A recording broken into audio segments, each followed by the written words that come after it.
கிறிஸ்துவுக்குள் பிரியமானவர்களே, ஆண்டவராகிய இயேசு கிறிஸ்துவினுடைய இனிய நாமத்தினாலே இந்த உபாகமம் புஸ்தகத்தை தியானிக்கும்படியாய் என்னோடு கூட நீங்கள் தேவ வார்த்தையை கவனிப்பதற்காய் நான் நன்றி செலுத்துகிறேன்.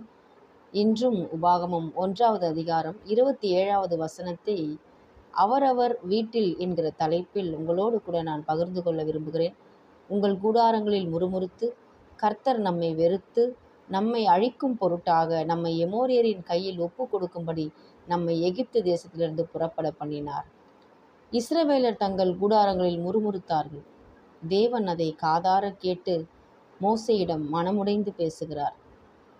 தேவன் நாம் ஆலயத்தில் பாடும் பாடலை மட்டும் கேட்பவர் அல்ல, நாம் கூடாரங்களில் என்ன பேசுகிறோம் என்பதையும் அவர் ஆவலாய் கேட்கிறவராயிருக்கிறார். ஆமென். வேலை ஸ்தலத்திலும் குடும்பமாய் உணவு உண்ணும் மேஜையிலும் அடுப்பின் அடியிலும் நாம் என்ன பேசுகிறோம் என்பதை கேட்கிற தேவன். மல்கியா 3:16 இப்படியாய் சொல்கிறது, அப்பொழுது கர்த்தருக்கு பயந்தவர்கள் ஒருவரோடொருவர் பேசிக்கொள்வார்கள். கர்த்தர் கவனித்து கேட்பார். கர்த்தருக்கு பயந்தவர்களுக்காகவும் அவருடைய நாமத்தை தியானிக்கிறவர்களுக்காகவும் ஞாபக புஸ்தகம் ஒன்று அவருக்கு முன்பாக எழுதப்பட்டிருக்கிறது. ஆமென்.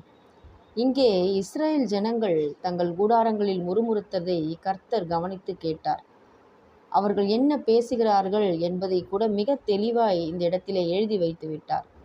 அன்பானவர்களே, நாம் ஆலயத்தில் பேசுவதும் பாடுவதும் ஆராதனை, ஆனால் நம்முடைய கூடாரங்களில் பேசினால் அது வாழ்க்கை.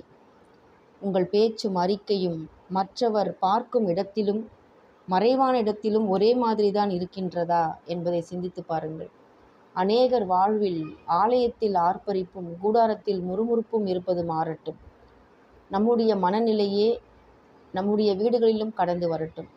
நம்முடைய இல்லம் இறைவனின் ஆலயமாக மாறட்டும். ஆலயத்தில் மட்டுமல்ல, அந்தரங்கத்தில், மனதின் ஆழத்தில், வீட்டில் நெருங்கிய நண்பர்களிடத்தில் நாம் எப்படியோ அதுதான் நாம் அங்கே நம்முடைய விசுவாசமாக வெளிப்படும்.